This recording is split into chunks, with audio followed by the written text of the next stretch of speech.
പഠിക്കാൻ തുടങ്ങിയപ്പോഴേ കേൾക്കുന്നതാണേ SSLC പരീക്ഷ 10ാം class. അവിടെ നീ ജയിച്ചില്ലെങ്കിൽ ഒന്നുമില്ല, തോറ്റു, നീ തീർന്നു, നിൻ്റെ ജീവിതമേ തീർന്നു. അങ്ങനായിരുന്നു.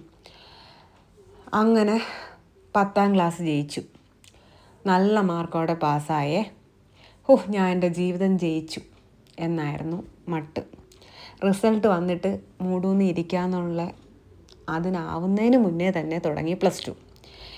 ഇതാണ് 10നേക്കാൾ ഏറ്റവും വലിയ ടേണിംഗ് പോയിൻ്റ്. ഇതാണ്. ഇതിൽ നീ തോറ്റാൽ പിന്നെ ഒന്നുമില്ല, നിൻ്റെ ജീവിതം തീർന്നു. 2 വർഷമല്ലേ ഉള്ളൂ, 2 വർഷം അതും കഴിഞ്ഞു. ഇനി ഒന്ന് റെസ്റ്റ് എടുക്കാമെന്ന് കരുതി ഇരുന്നപ്പോഴാണ് 10ഉം +2 ഒന്നുമല്ലെന്ന് മനസ്സിലാക്കിയതേ. മുന്നോട്ട് നീ പഠിച്ചില്ലെങ്കിൽ നിൻ്റെ ജീവിതം പാഴെന്നായിരുന്നു. അങ്ങനെ ഫാർമസി പഠിക്കാൻ പോയി, B.Pharm-ന്. +2 കഴിഞ്ഞതോടെ കെമിസ്ട്രി ഇനി ഞാൻ തൊടില്ല എന്ന് സത്യപ്രതിജ്ഞ ചെയ്തുകൊണ്ടാണ് പോയത്. ഞാൻ ചെന്ന് പെട്ടതാണെങ്കിൽ കെമിസ്ട്രിയുടെ നടുവിലായിരുന്നു. First year organic chemistry, inorganic chemistry, pharmaceutical analysis, പിന്നെ വേറെ subject. Second year organic second, third biochemistry, inorganic, പിന്നെ ഉണ്ട് ഫാർമസ്യൂട്ടിക്കൽ സ്യൂട്ടിക്സ്, അങ്ങനെ കുറേ.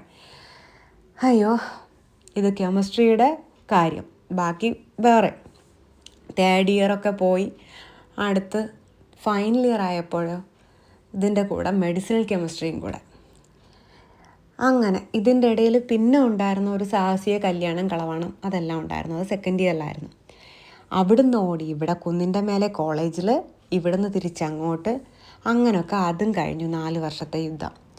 അവിടെയും ഞാൻ തോറ്റൊന്നും കൊടുത്തില്ല.